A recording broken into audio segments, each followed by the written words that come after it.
好了嘛，不说了，赚钱确实不容易，儿子理解你们了。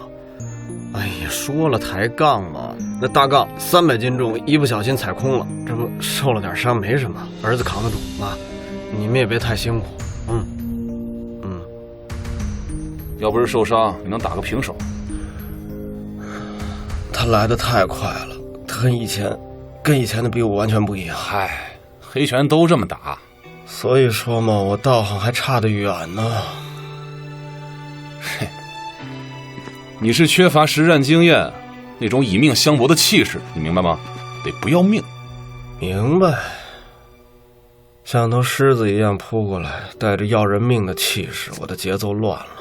你才练了多久啊？再多打些这样的硬仗，你也能行。那也得有的打呀。在商业化这么严重的寒拳道馆，是没有硬仗可打的。说的也是。所以寒拳道馆，我是不打算回去了，找李万基会长办个辞职手续吧。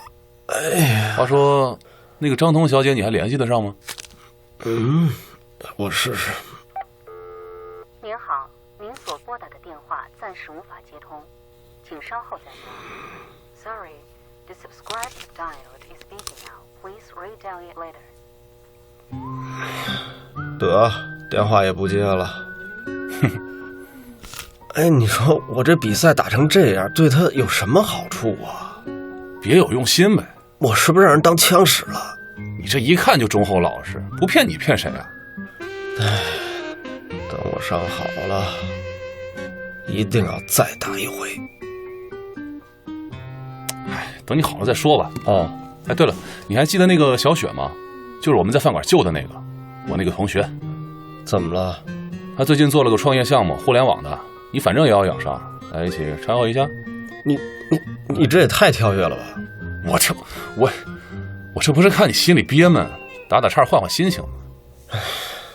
行吧，那换心情。